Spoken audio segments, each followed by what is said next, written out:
the router has to collect and now gets to distribute until the correct destination. So small businesses in Zambia, they may use different routers. Just an example, Hawaii router or Hawaii router connects to internet service providers such as MTN, Airtel Zambia, Zamtel, and the like. So there must be a router that gets to connect these internet service providers so that us as individuals also using our gadgeting and directing the information that we are searching or information that we are sending to the right destination. So we proceed to look at these transmission control protocol or internet protocols. So transmission control protocols or internet protocol is a set of communication protocols that enables devices to connect and exchange data over the internet. It provides the information for reliable communication between networks and worldwide. That is KOROS and ROS 2021. So transmission protocol ensures that data is delivered accurately, completely, and in the correct order by dividing information into packets and checking for errors. So the internet protocols handles the addressing and routing of data packets to ensure that they reach correct destination using IP addresses. So these two together, they allow different computer networks and devices to communicate, forming the backbone of the global internet. Like the example I gave, when a student accesses an online learning platform, for example, at the University of Zambia, so the transmission control protocol ensures the information is transferred correctly from either the university server to this particular individual or otherwise. We move on to domain name systems. When it comes to domain names, the domain name system is a system that converts human-friendly website names to website names, which are domain names, into numerical IP addresses that computers use to locate servers on the internet. So we have talked about these IP addresses, which are numerical values. Now, you would find that it may be difficult for us to either to remember or to keep these different IP addresses, which are numerical values for each and every maybe website that we may want to visit. It becomes so difficult. So the domain system has to come into play where it gets to convert those IP addresses, which are numerical values, into website names that we can remember.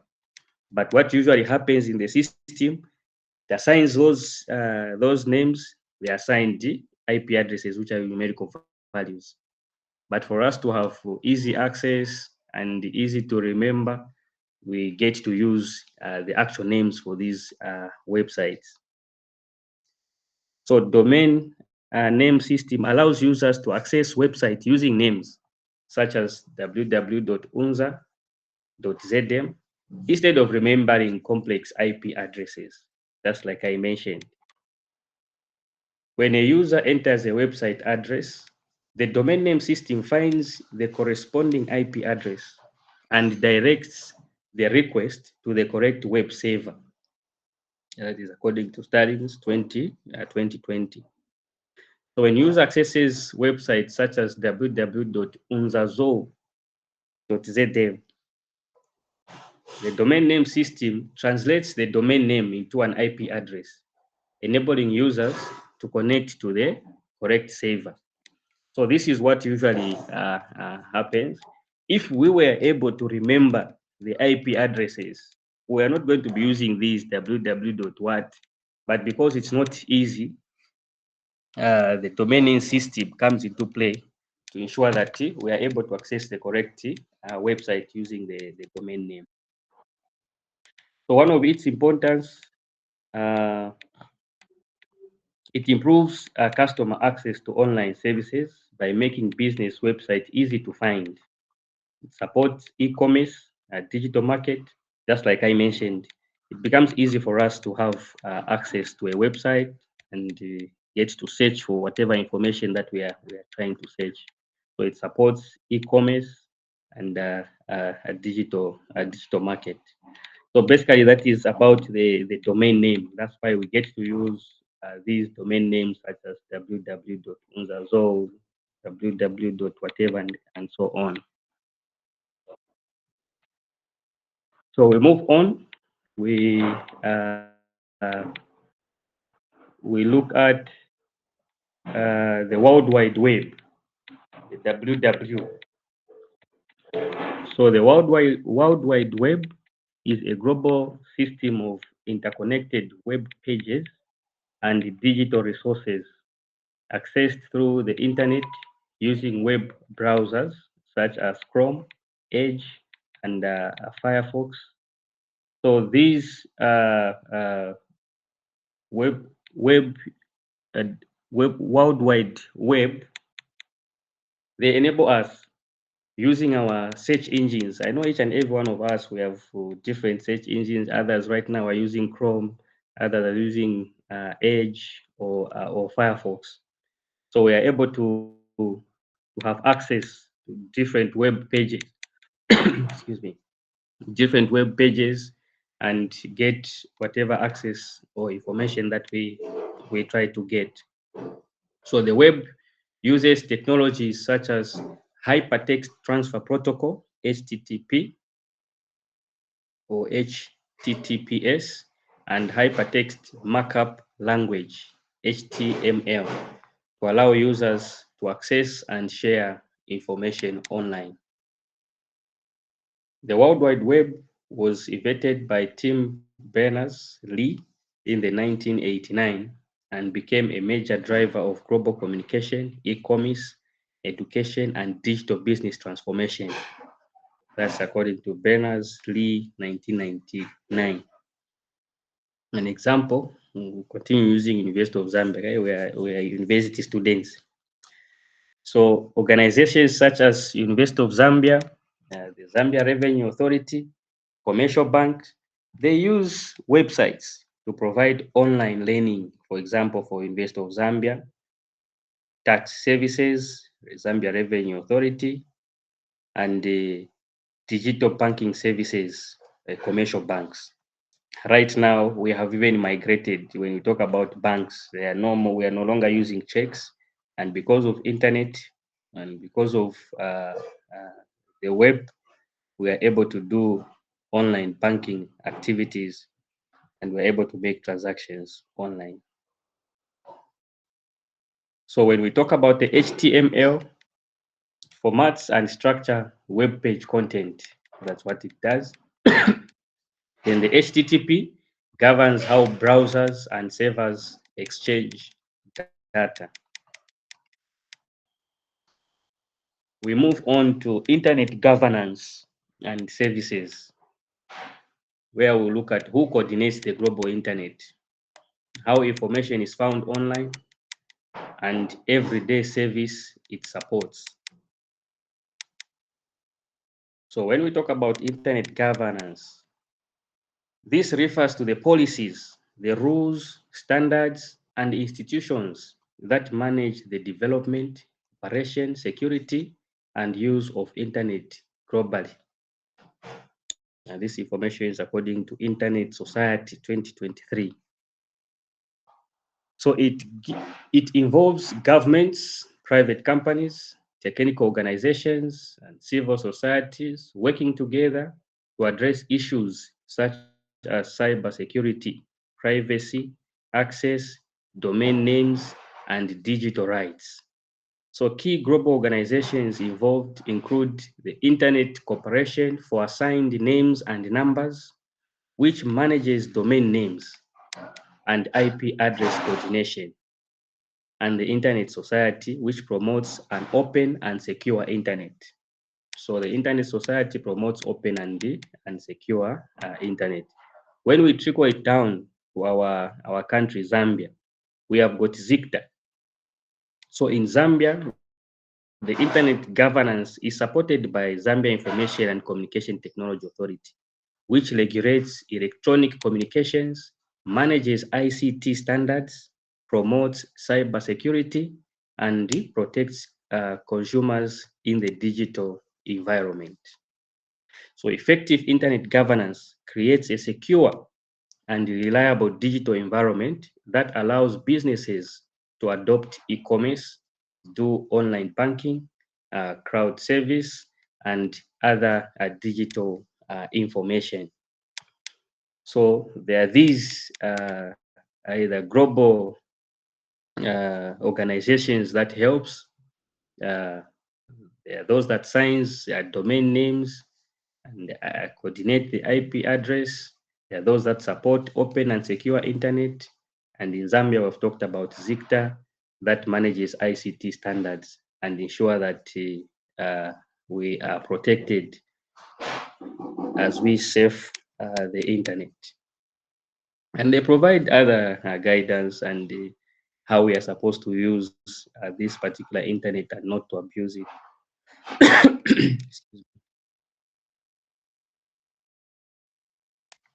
We move on to searching for information on the web. So web searching is the process of finding information on the internet using search engines such as Google, Bing, Yahoo. We talked about Chrome and other search. So search engines uses automated programs called web crawlers to collect, index, and retrieve information from website. That is according to London and London 2022. Effective web search requires using appropriate keywords, filters, and evaluations of sources to identify accurate and reliable information. Business uses web searching for market research. Those that are in business, they can use web searching for market research, competitor analysis, customer insights, and even for decision making in the digital economy. So each one of us, we are able to search for information that we need. We are able to do our research. Even this same presentation that we are presenting today is because of web searching, information that we're able to search from the internet. So web searching enables us to do all these things. Those in businesses, we're able to see our competitors online, and we're able to make informed decisions on how best we can compete on this particular global market, as according to Steyer and Reynolds 2023. So a good example, a Zambian business manager can use online searches to analyze market trends, compare suppliers, research competitors, or access government information from platforms such as Zambia Revenue Authority and the Smart Zambia portal. So this we have already mentioned. Those in procurement, I think this time around we are using this EGP system. So we are able to search and compare suppliers. Suppliers are able to send quotations and we are able to make those comparisons. So this is part of web searching. So we move on to internet services. This is just an overview. We explain each of these one by one. So beyond browsing, the internet supports a wide range of practical services used in business, education, and daily lives. So here we're just basically going to look at, apart from browsing the web, what other services are we able to get from the internet, where we have e-commerce, email, news groups, chat rooms, photography, education, remote access, telephone, data transfer, and social interactions and gaming. So briefly, we'll look at each one of these. So when we talk about the email, electronic mail allows users to send text, documents, and files to one another almost instantly, asynchronously, and at a very low cost. It remains the most widely used internet service for both personal and business communication.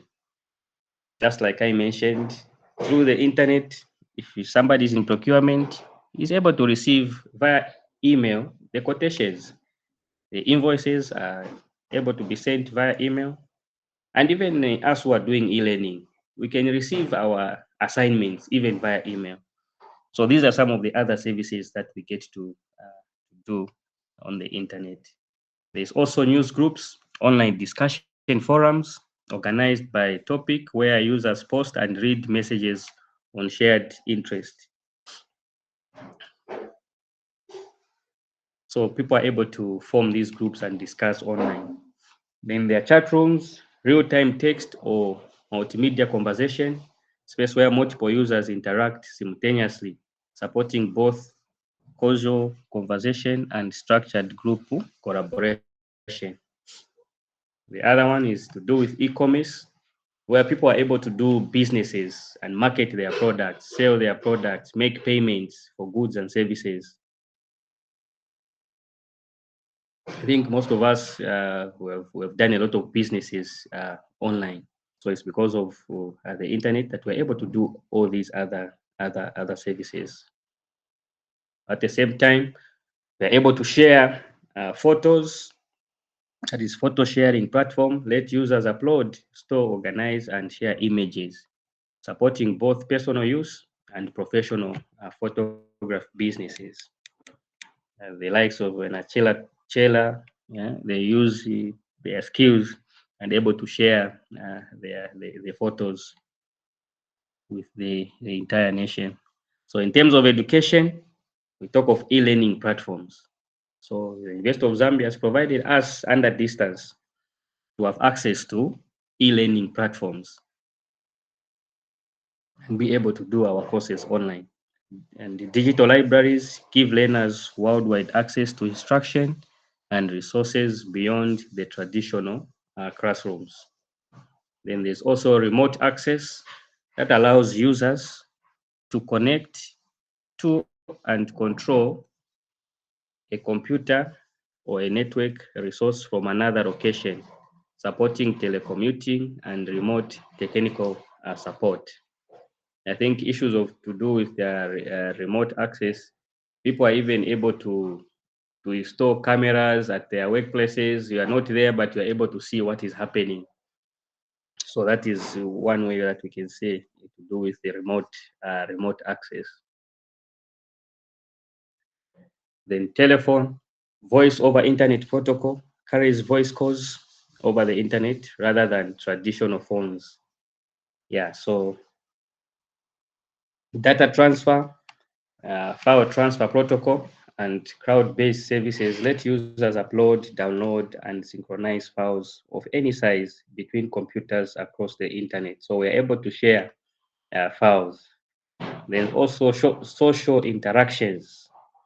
So social networking platforms let users build profiles, connect with others, and share content, becoming a dominant daily activity for billions of people. Yeah, social interactions, TikTok, WhatsApp, Facebook, all these the other services that we get to do with the internet. Then others get to play games online. Online multiplayer and crowd gaming let players compete and collaborate in real time with others anywhere in the world. So you can play chess with somebody in Australia or wherever they are. So people are able to play these games online. So these are some of the services that we get uh, yeah, to do other than just using it for research and other things. So we move on. Even as much as we have talked about these good things about the internet, how we are able to interact, how we are able to share information, and all that.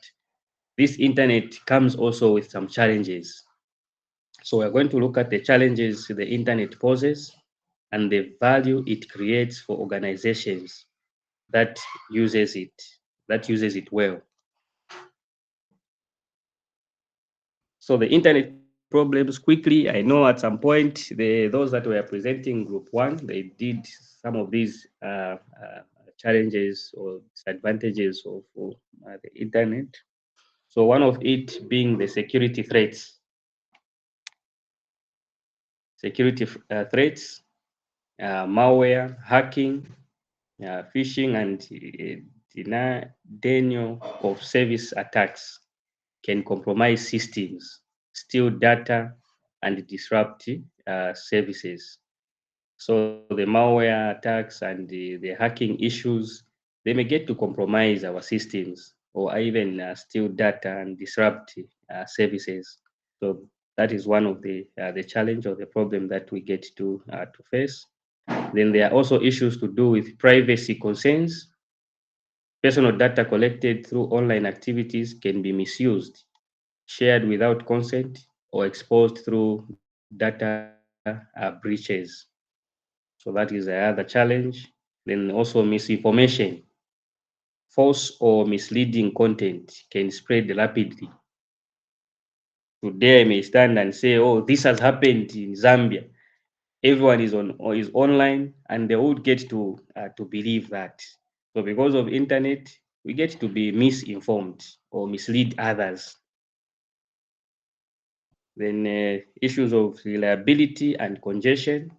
I think issues of congestion this time around is becoming a challenge. You would find that a lot of people are now connected. For example, we're all of us using MTN network. If it is congested, you get to find that the speed or the level at which we want to access information is becoming a challenge.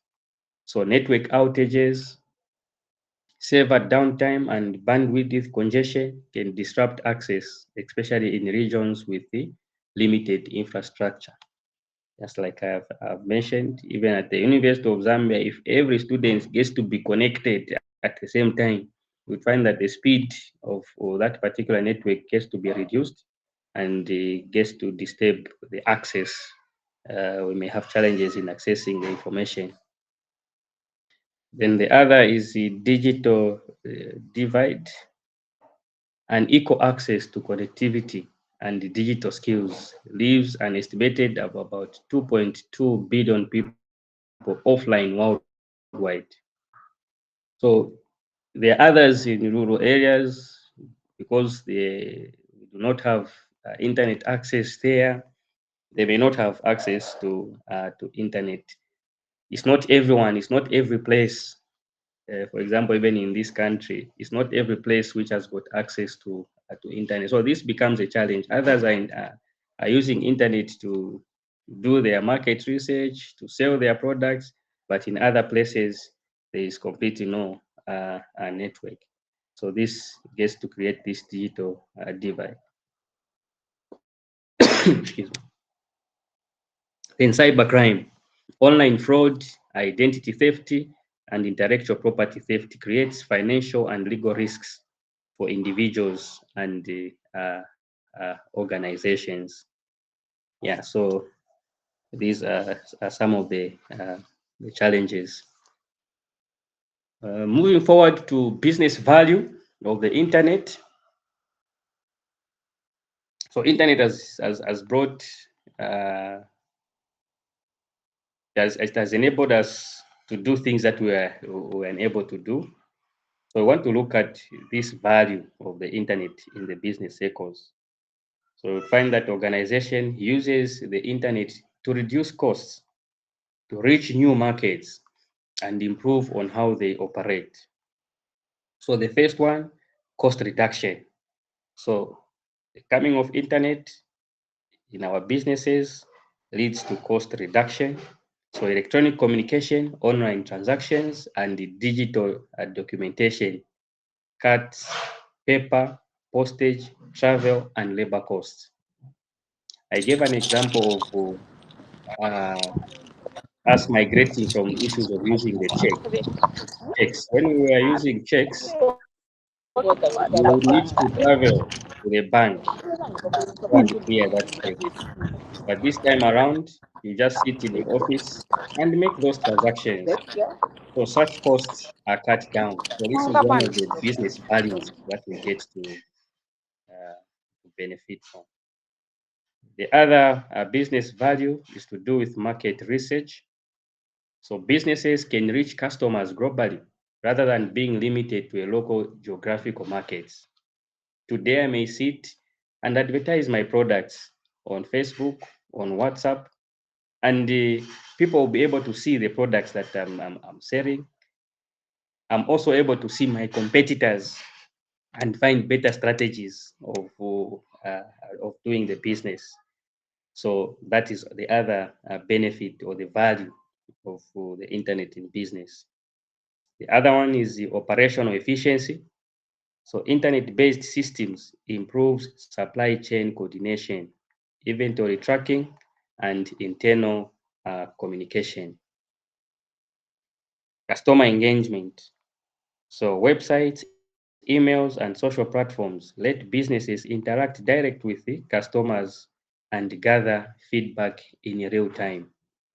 So people are able to engage with customers in real time and get feedback by either sharing emails or using social platforms.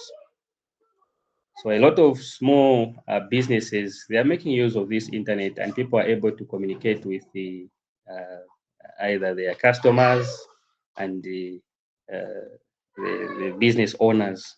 They're able to communicate and get to share information in that mode. Then lastly, we get to see innovations and speed. So computing and online collaboration tools accelerate product development and decision making. So these are some of the business values that we get using the internet. So lastly, the last element that we are looking at is wireless revolution. Cellular systems, wireless networks, their benefits, and the security challenges they introduce. So wireless revolution refers to the rapid growth of technologies that allows devices to connect and access the internet without physical cables through wireless signals such as mobile networks, Wi-Fi, and Bluetooth. That is according to Starlink's 2020. I think if we relate a long time ago, issues of phones, those telephones, they need to be a cable running from wherever and up to your house.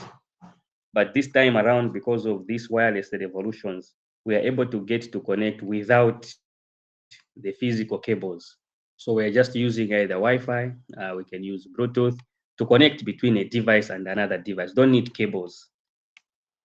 So wireless technologies have transformed business operations by enabling mobile communications, remote work, mobile banking, crowd access, and real-time information sharing.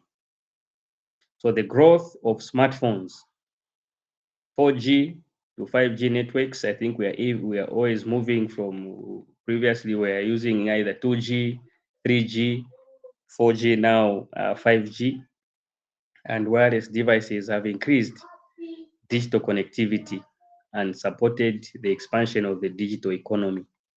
That is according to London and London 2020. So mobile networks providers such as MTN, Airtel, and Zamtel provide wireless internet services that supports mobile money, for example, online banking, e-learning, and business communication. All these, there is no cable that is coming to my phone today. It's because of this wireless revolution, and we're able to interact and search the internet. The cellular systems, mobile networks are divided into coverage cells, each served by a base station, allowing seamless handoff as users move. So like I mentioned that we have been moving from 1G, 2G, now we are at 5G. So 1G, analog voices calls only. So it allowed only voice calls at that particular time, the 1G network. No data capability. So it will just allowed you to make a call using those old phones. And now as we are advancing, get to 2G, where we get to add digital voice plus basic data enabling text and messaging. So at that particular stage, 2G, we're able to send a text message and all that. As we are improving mobile broadband data enabling web browsing and video calls. At 3G, we are able to even use video calls.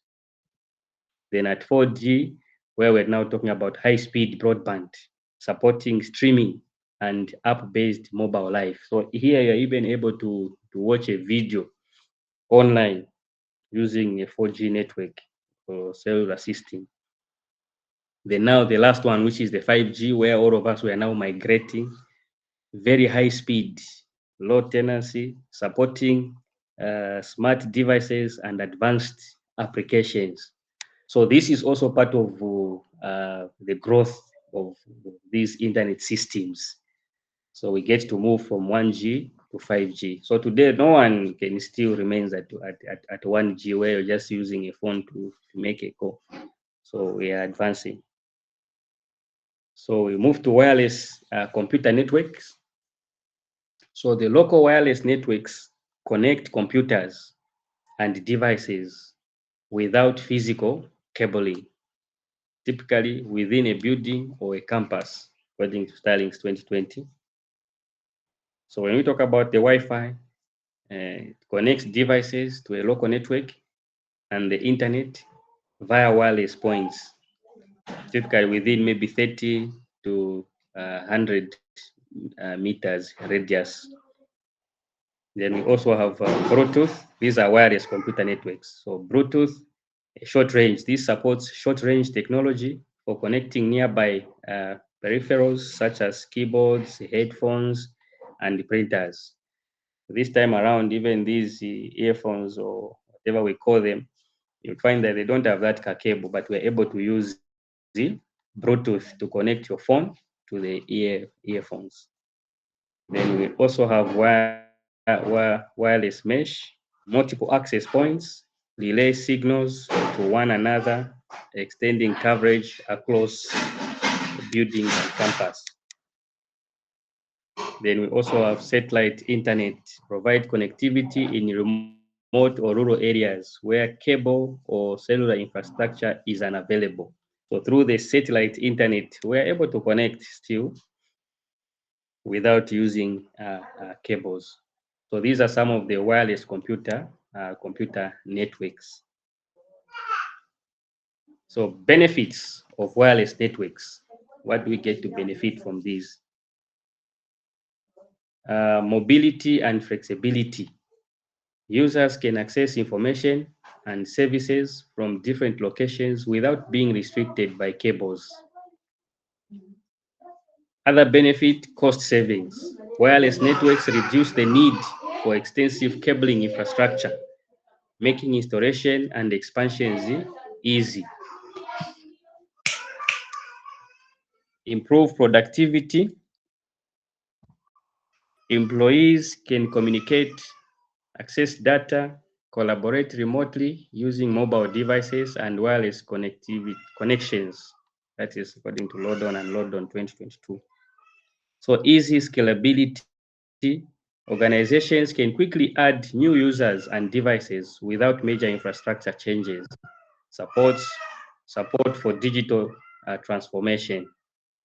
So these are some of the benefits of wireless networks. So as we are concluding, as we go to the end of the presentation, we can get to look at the wireless security challenges. We looked at the challenges has to do with the internet. So we can also look at the challenges to do with wireless security challenges. So wireless security challenges are risks associated with the protecting data and devices connected through wireless networks. Since wireless signal travel through the air, they can be vulnerable to unauthorized access and cyber attacks. As according to Starlink's 2020. So the common challenges include unauthorized access.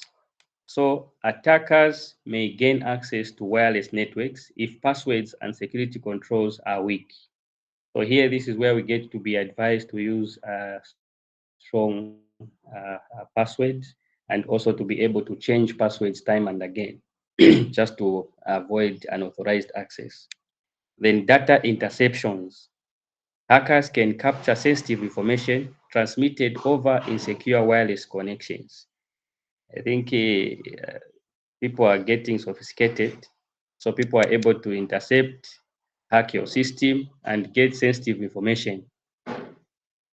The other attack also is to do with malware and cyber attacks. Excuse me.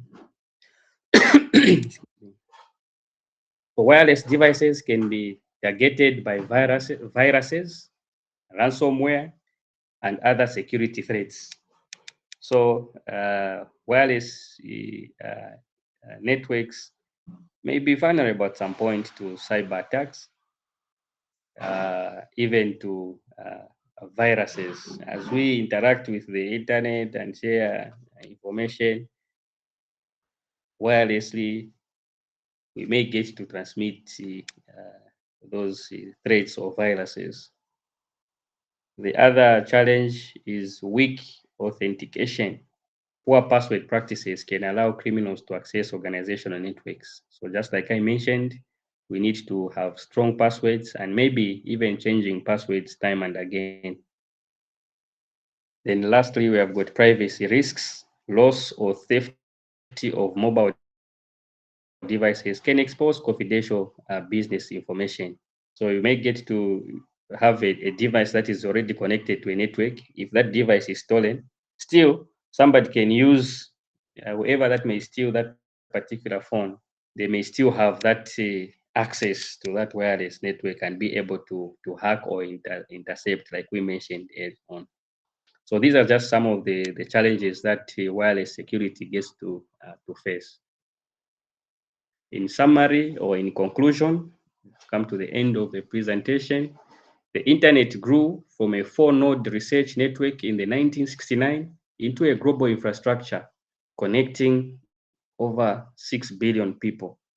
It runs on layered cooperative technology, IP addressing, routers, and also coordinated through a multiple stakeholder governance model. It enables a numerous range of services, delivers measurable business values, and continues to evolve through the wireless revolution.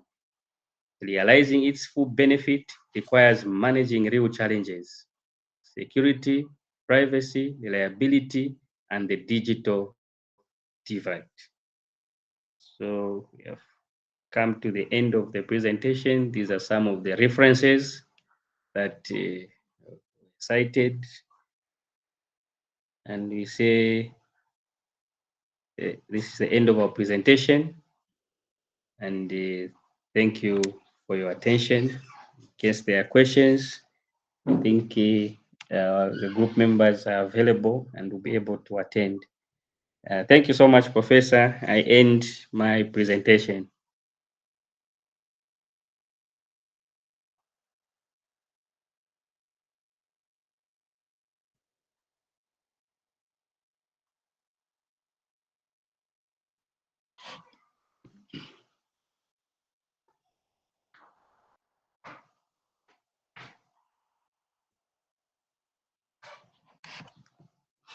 Colleagues, this is where I end.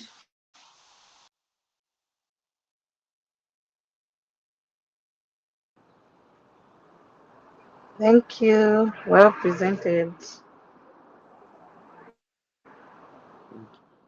you.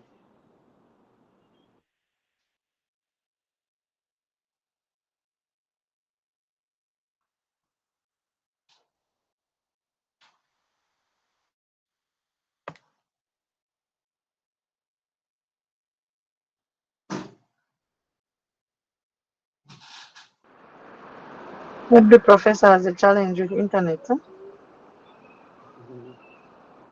I guess so.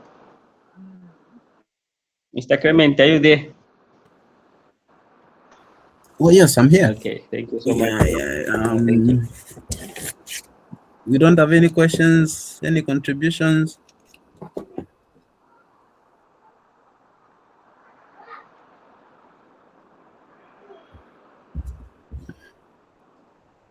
You can even talk about how you relate with the internet advancements,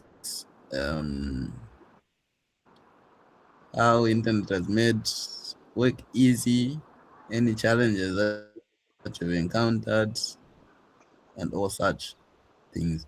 Mm.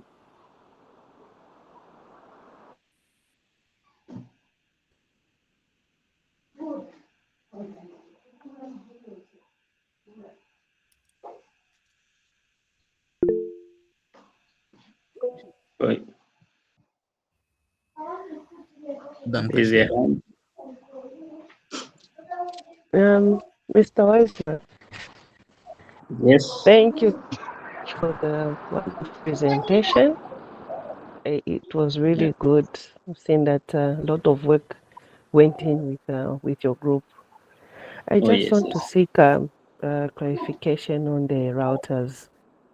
You Mm-hmm. mentioned in your presentation that they are assigned when you're connecting to the Mm. internet. There is a router that is assigned. So is it based on the internet service provider? That's the one that takes charge of the router that is to be used, or what? Yeah, maybe just a clarification on that one. Thank you. Okay. So, like I was mentioning, routers connects two or more networks and forward data between them.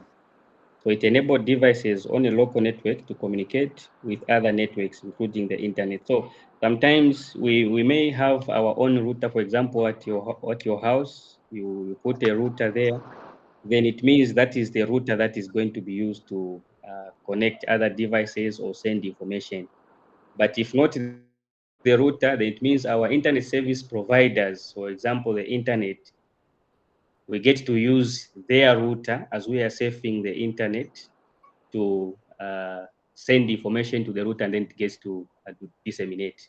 So it can either be through the service providers or even this the router that we may buy for ourselves at our residence or at our workplaces. So that gets to do the work. Thank I you so hope much. I've answered. Thank Yes, you. yes, you already answered it. Thank you. Thank you.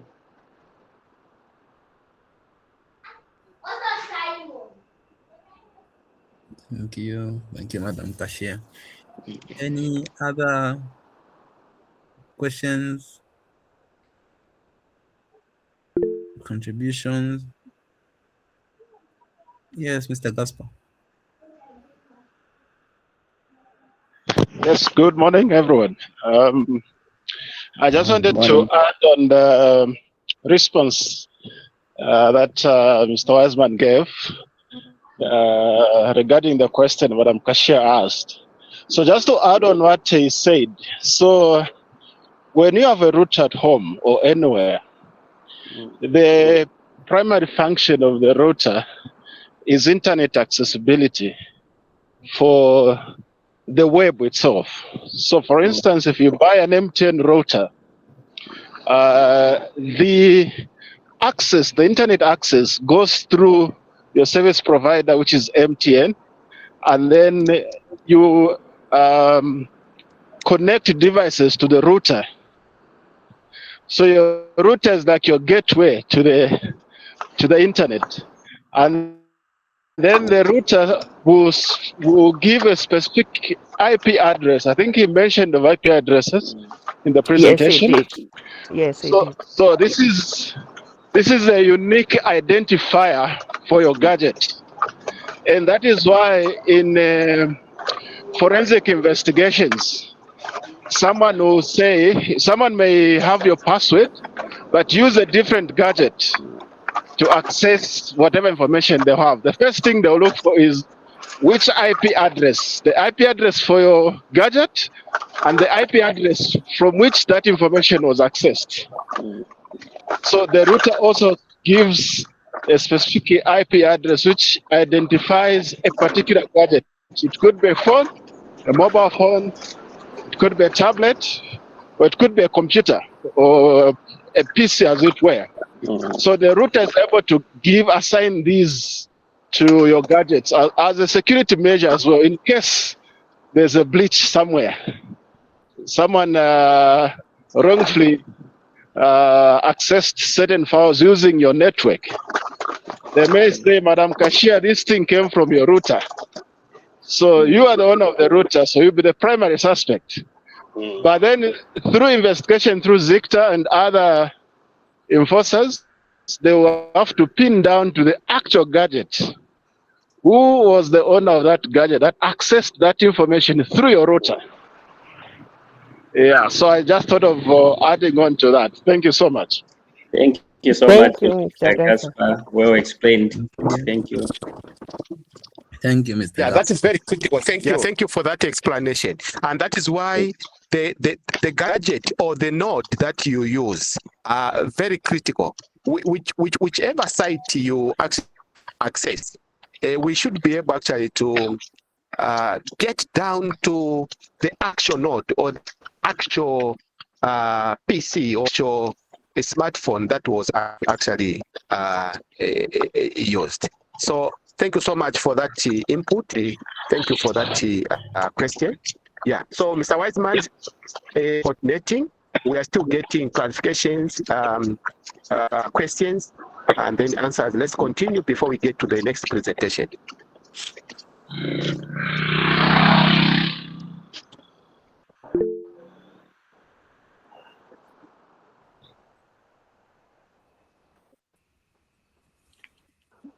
We can have more questions, more clarifications from anyone that has an idea or that has data on what was being presented or anything related.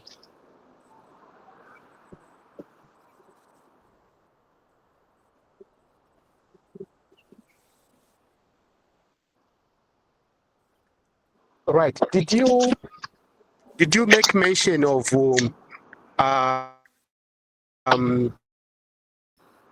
one of the problems of internet? I don't know whether this should be for the team that actually presented yesterday, the ones that were looking at securing information systems, where they were talking about IDS, and all those issues. But did you make mention of web defacement, and how does it occur? How is it an internet problem? Did you make mention of web defacement as one of the problems? No, Professor, that we did not mention. Okay. We can quickly discuss that. What is it, and how do hackers or these cyber attackers use that to actually steal information?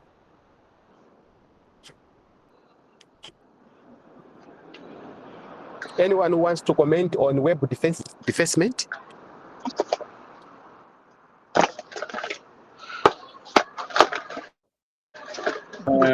Maybe Professor can just say one or two things, which Exactly. I think Yes. maybe was Yes. also mentioned, but in a different way. Okay. This Great. is a type of cyber attack in which unauthorized paste content Good. without the permission from the owner of the information. I think Yeah, that in okay. brief, that is what I can mention. I think somehow it was mentioned, but not clearly like this one.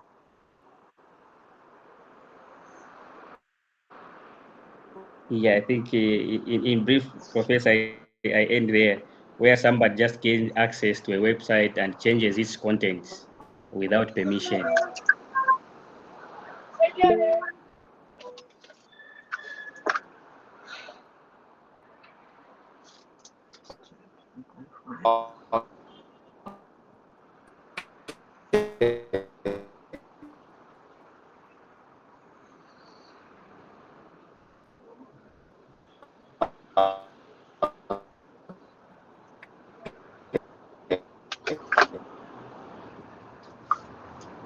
Yeah. Professor, I have a question. I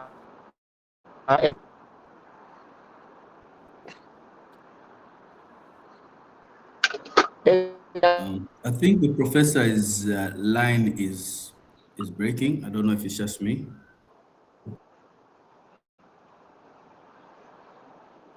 I think he has network challenges, I think.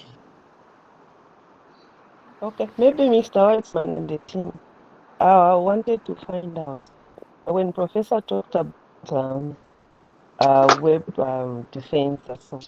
How do we call the one whereby a person maybe hacks your phone and they make changes, they even borrow money using your phone, and maybe they even start contacting your people as if it's you, and yet it's not you. Is it also linked to the web thing?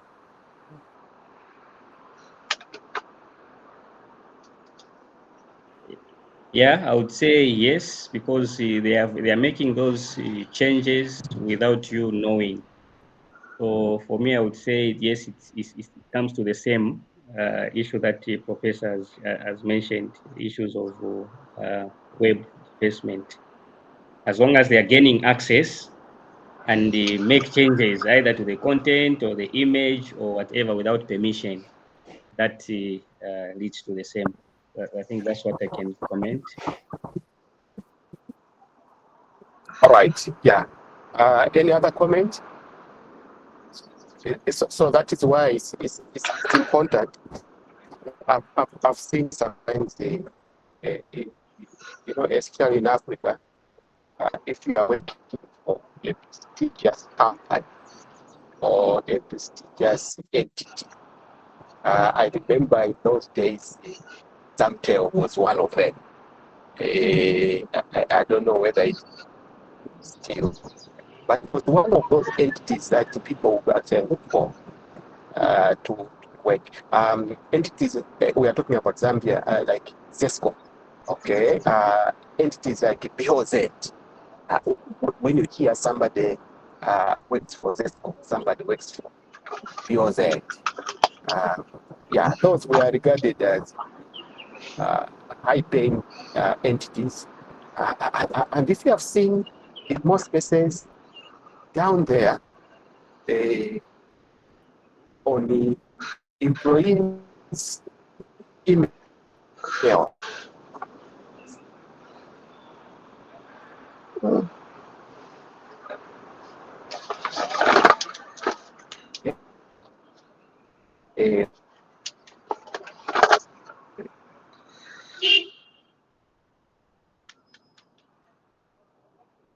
Professor, your line is bad. It's very bad. When you receive or you send an email or your entity, so we can do. Let's get to the next presentation. Then I will actually come back for the for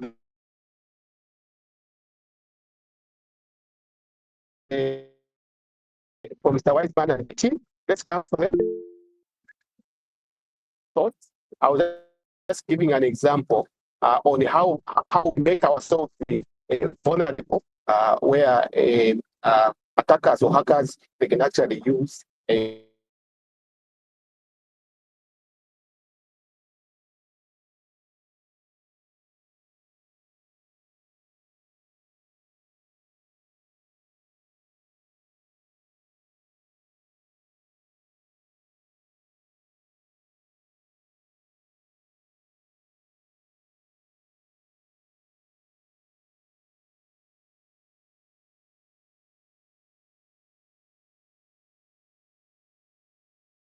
information.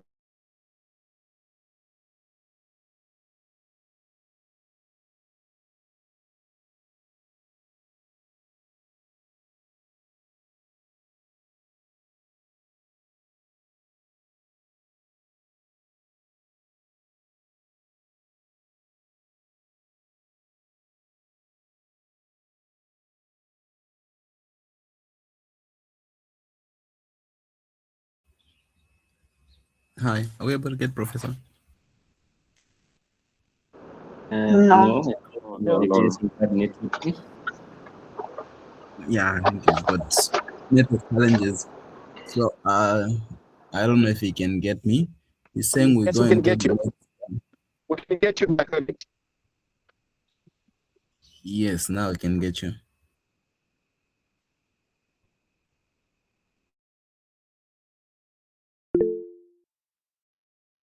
Yes, your hand is up.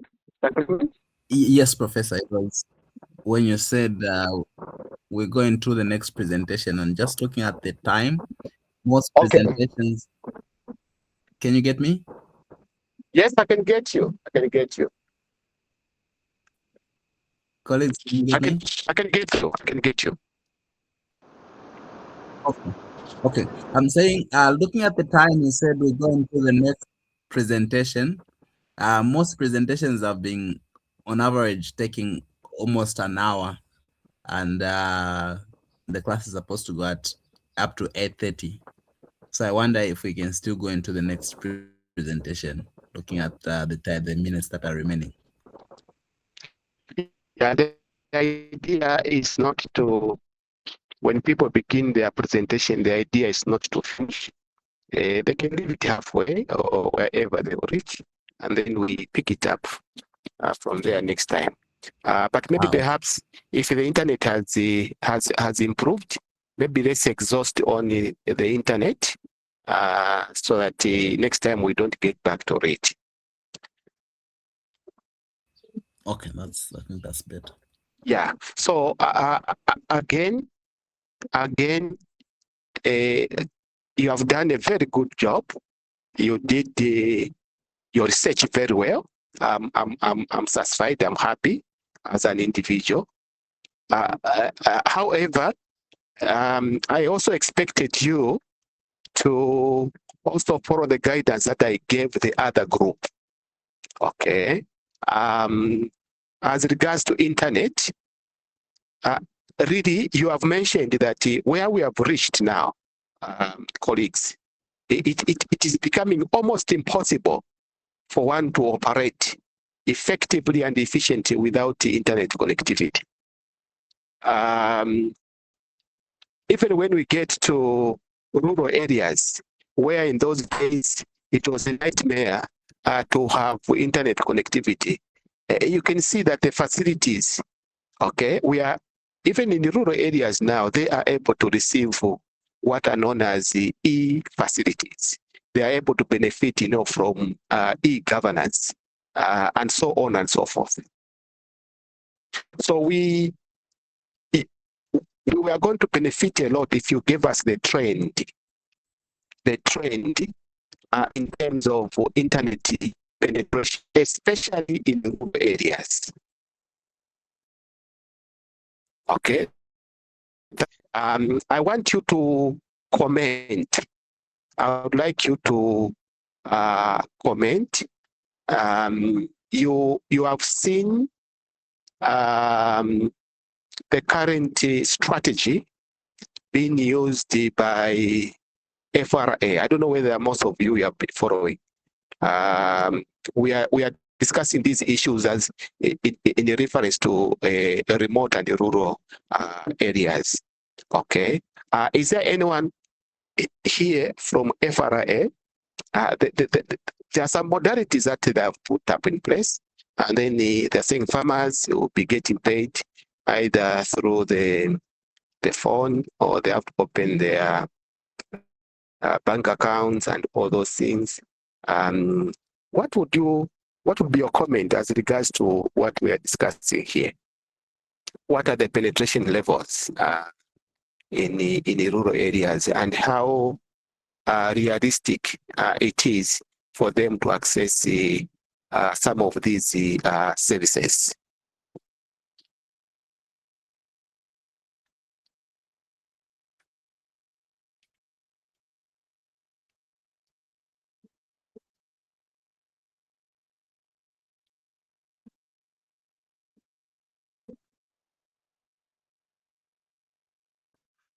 Professor, maybe just a comment.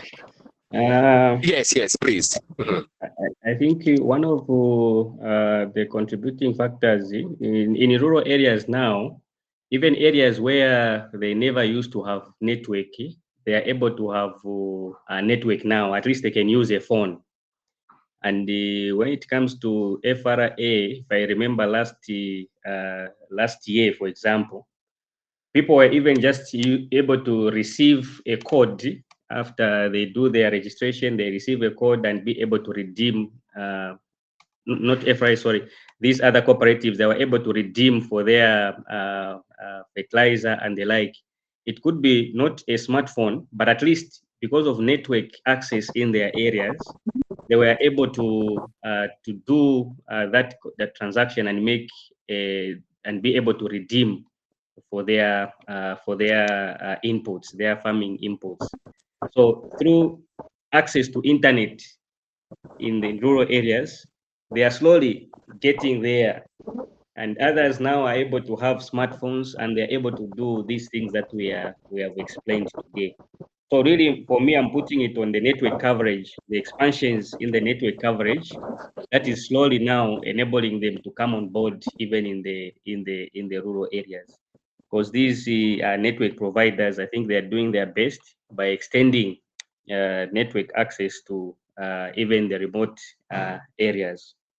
I think that's what I can comment in line with maybe the question that you have asked. Thank you. Thank you. Thank you. Thank you so much for that. Any other? Basically, what is being demanded now, it's very clear that we are saying that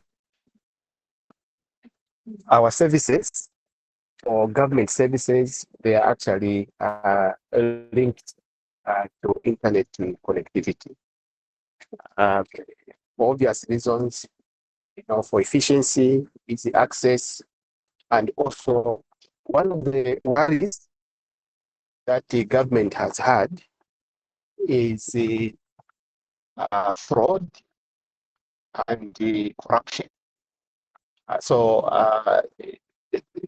they are convinced, we are convinced that when we use this platform, payments are done electronically. You should be able to track and be able to cut, middlemen and that can actually siphon or deceive. That's very, very important. Yeah, but the worry has always been that in the rural areas, sometimes the connectivity can be challenged. But strides have been done, or they have been done. The installation of the Starlinks through the members of parliament, through the chiefs, and plus also these other initiatives. I think that is actually helping a lot. You are seeing now,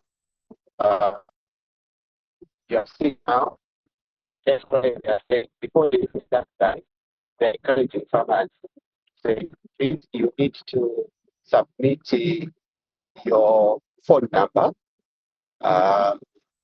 so that you can receive your money, either through your phone. That will either be, they'll use this either Airtel or MTN or some bunch or whatever.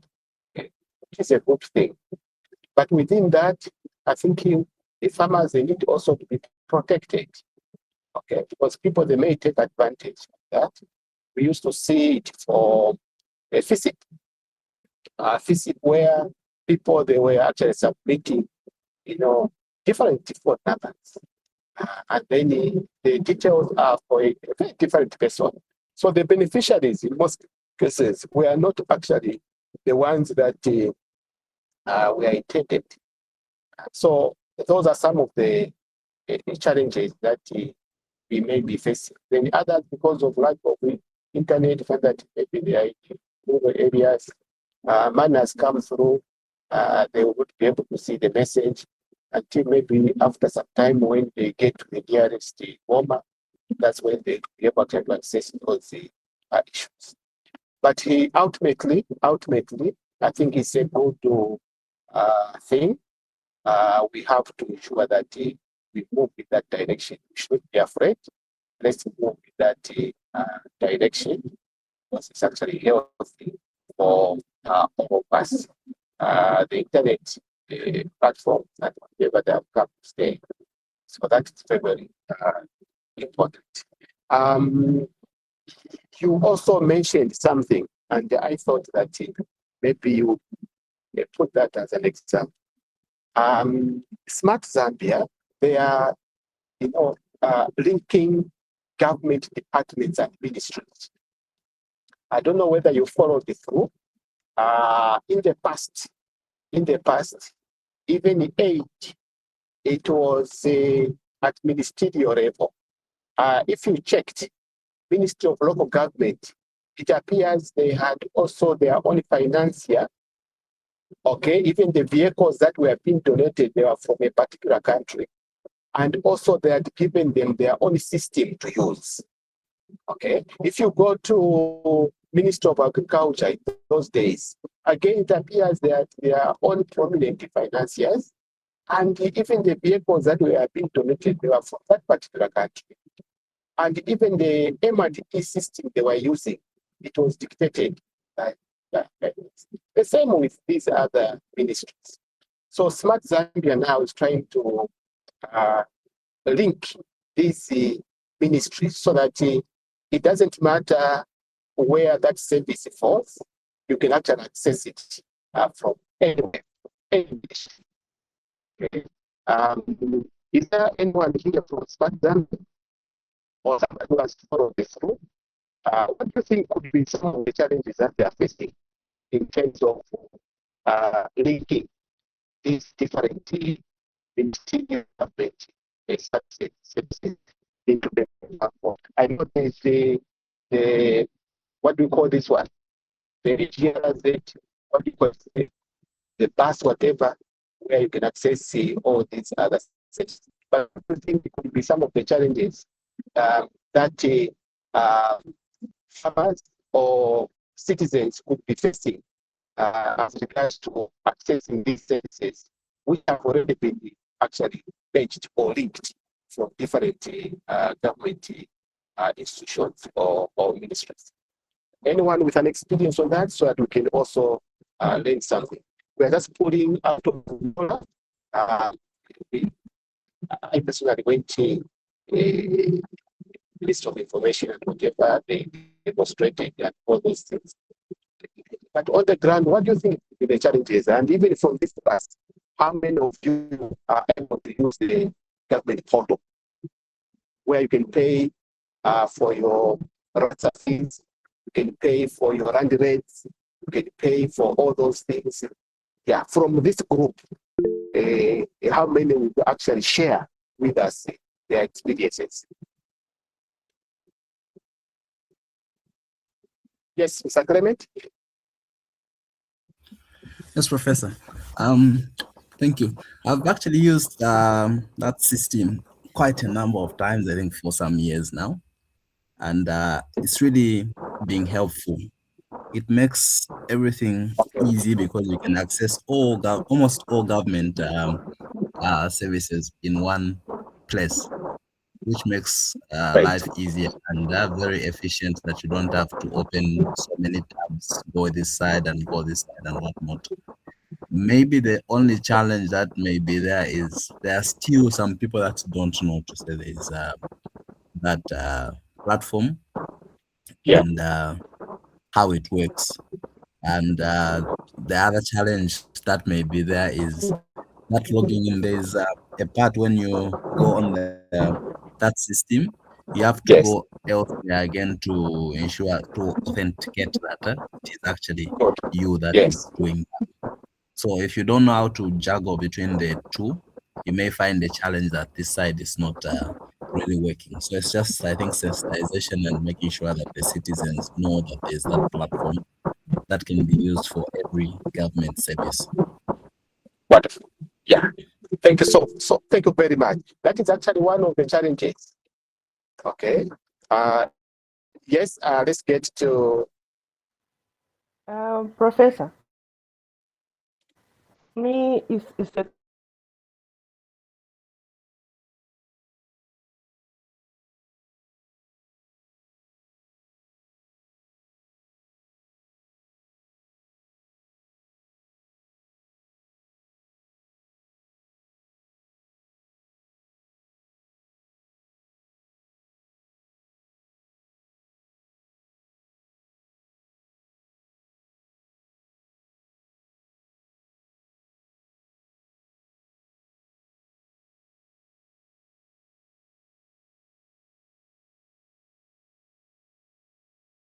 things time for them to respond, and yet the law is very clear. You cannot be employed if your qualifications are not yet validated. So you have to wait. Okay, and all levels of qualifications, they are on the qualification framework. So even if you get your grade 12 certificate, it has to be validated by them. It has been a challenge. Yeah, it has been a challenge. But let's get back to, I don't know what others would comment on that. Let's get back to what Mr. Clement was talking about. The challenge, I noted that. Personally, I noted that. So you need somebody at least with some basic IT knowledge, just basic. Otherwise, a typical farmer, yes, they may have internet, but how to navigate through sometimes it might be a big challenge. In this regard, let's apply the term model. Okay, the term model. In fact, there is even an improved one now. The term model. How does it work, and how can it be applied just to ensure that citizens are able to appreciate and use these services using the government portal? So one of the things that should be done is that when there is a system that has been put in place and powered by internet, first of all, easy of use becomes very critical. Okay, easy of use. Can an ordinary person navigate through that system? Is it easily acceptable? Can it easily be navigated through? So that is actually one of the things. So can you compare that with the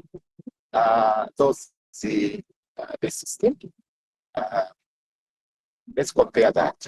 Then responsiveness.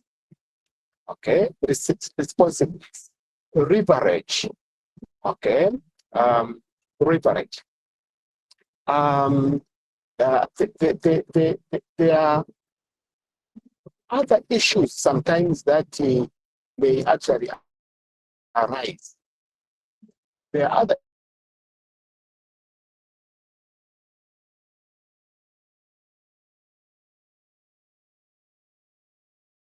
that particular system.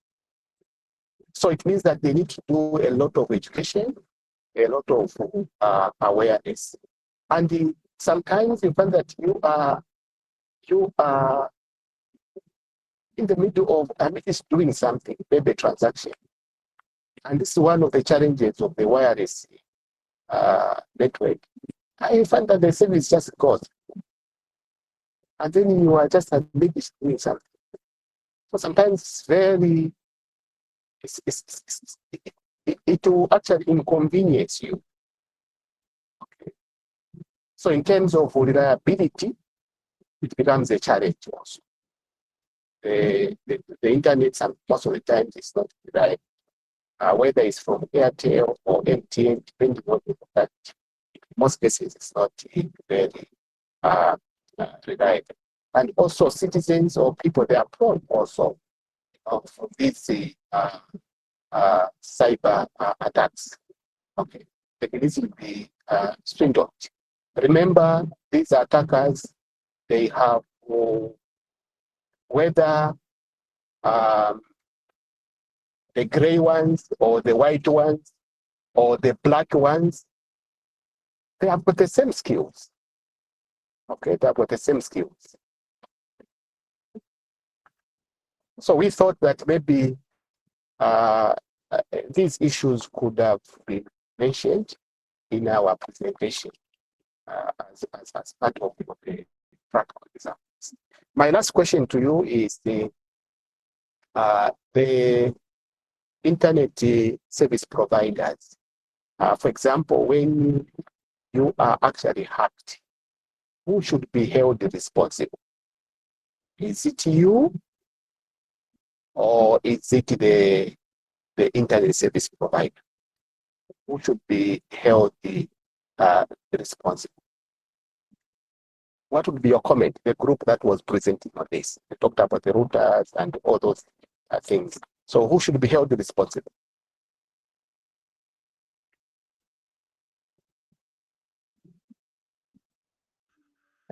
Professor?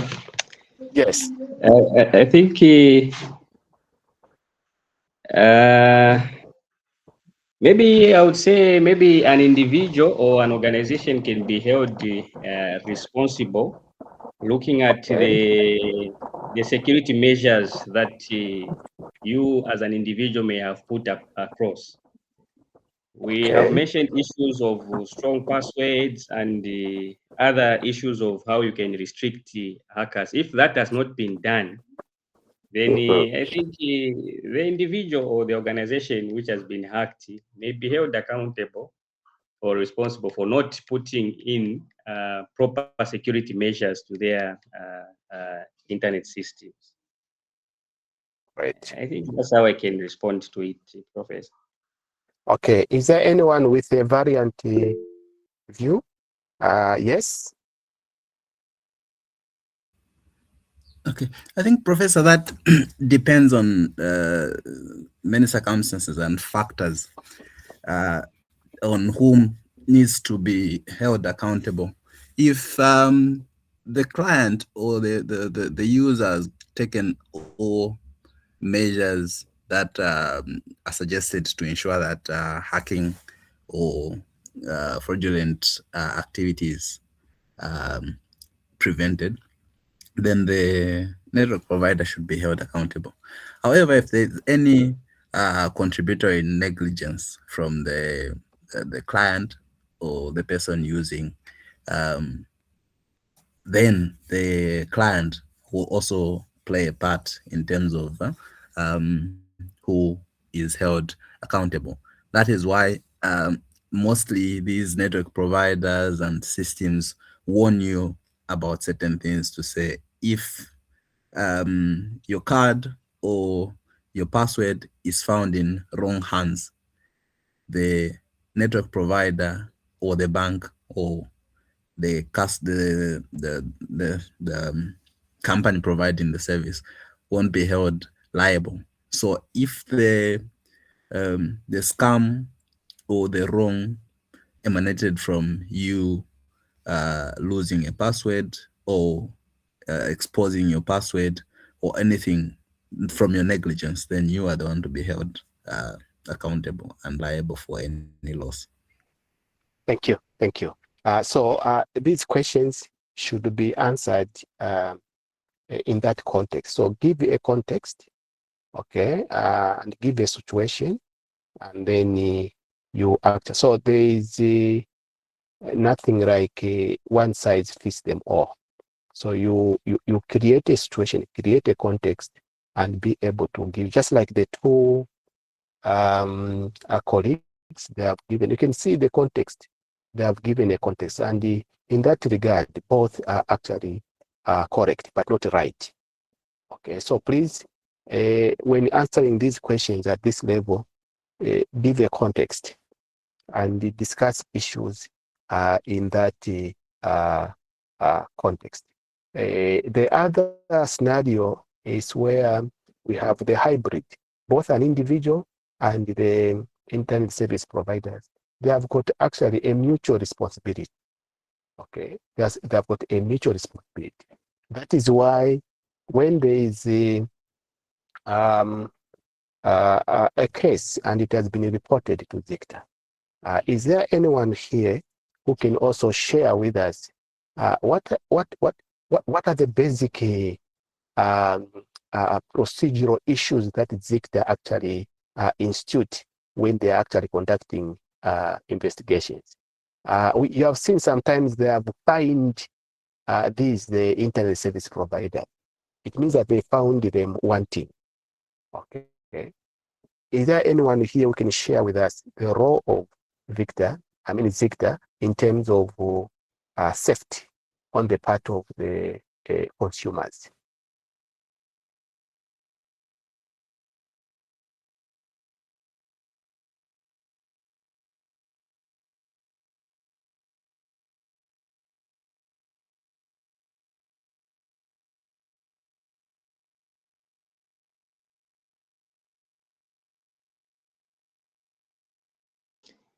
Professor?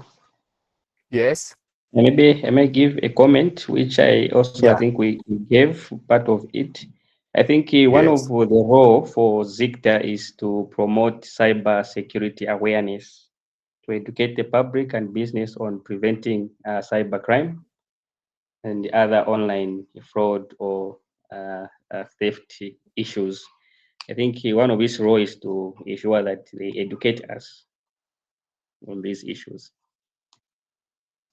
Thank you. Thank you so much. Yes, there's another hand. Thank you so much. Yes, Mr. Kombe. Good morning, Professor. It's a lady. Thank you. Oh, okay. You are using my brother's phone. Yes. Yes. Professor, I wanted to contribute on the role of ZICTA. So there was, I think, Mr. Gaspar earlier on, he had told us the process where if a gadget is suspected to have been used in crime or a crime-related matter, it's also ZICTA's role in collaboration with the law enforcers, the police in this case, to carry out or to conduct that process. So especially with the coming of these cyber laws, they carry, I think, the main mandate in terms of even getting warrants to conduct that process that we had talked about, where they check the address, the IP addresses, where maybe where the source of crime could have come from. And then, as my colleague said, also they are mandated also to carry out sensitization to members of the public in terms of their role, as well as awareness on cyber-related matters. This also includes telecommunication. So any matters related to telecommunication operations, as well as crime-related, they're the ones that are charged. So I think recently we had seen where there was a poor performance by, is it MTN, Airtel? I think there were drop calls, unnecessary, is it promotions? And I think they are the ones that came in to investigate, and they also have a mandate to even mete out punishments such as penalties, which I think we had seen these MNOs subjected to. Thank you, Professor. Thank you so very much. Thank you. So I need to let you go, but just to satisfy ourselves, I also expected, because internet it is not restricted. It's not limited by geographical boundaries and all those things. So the problem that Zambia could be facing, or the problem that the entities in Zambia could be facing, could be similar problems that entities in DRC, entities in Kenya, entities in other countries could be facing. So there are also these regional bodies. What protocols have they put in place to just regulate the usage of maybe these online platforms? So it's important that at our level we go deeper and fish out that, because it gives us a perspective. We can't just be talking about these things as a country, as an isolated issue. No, because it is not limited by geographical boundaries. So look at the role of Victor. Look at the regulatory framework. Look at the mandate of Zicta. Look at the mandate of the Zambia Police Service. Look at the mandate of various entities, and how do they coordinate? Okay, are they fragmented?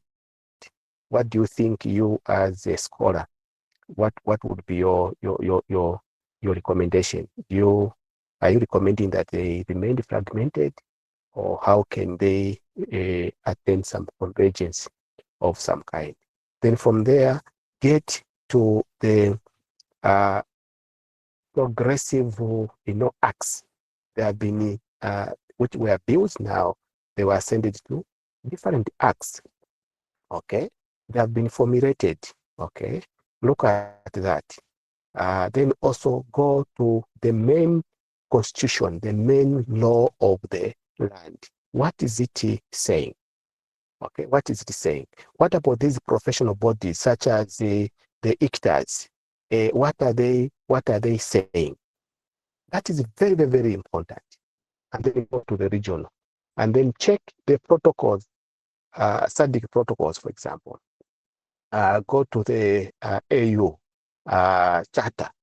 What is it saying? Go to the UN charter. What is it saying? That is very, very important, so that our presentation should be solid, because we are not just discussing about Zambia, no. So I thought that you should have also incorporated those. Yes, the module guided, but we can't just just leave it things like that. We need to develop this robustness, the way we actually look at the things, so that even in the exam, or even when you are interacting with people, even at your places of work, the way you are explaining things, you will not just be limited to where you are. Yes, it's important to look at where you are, but also these are issues that have got an impact even to the outsiders. So that is very, very important. I expected also you to get in detail, fraudulent activities, especially in the banking sector. You could have actually gone deeper. Are you able to pick some case studies? I think there was a case study of BOZ, there was a case study of this and that. Are you able to bring those case studies, and are we able to draw lessons from there? Okay. Check. There is also what is known as the cyber law. Okay, cyber law, not our laws here. There is actually cyber law. Check what is it saying. Okay. Check also what we have put in place in terms of promotion of these internet related issues and technologies. Okay. Are we following the technology specific school, or have we adopted the technology neutral school of thinking? And all these, they have got their own implications. Okay, so I thought of just making mention of this, so that when you find a question in the exam, it will not be define this. No, it will be application. And the application needed you to actually expand a little bit your vocabulary and your knowledge about these things beyond the borders of Zambia. I thank you. Please, can you rush for another lecture? I think we have exhausted this. We have interacted. May I release you so that you get other interactions with other lecturers. I thank you and good morning. Thank you so much, Professor.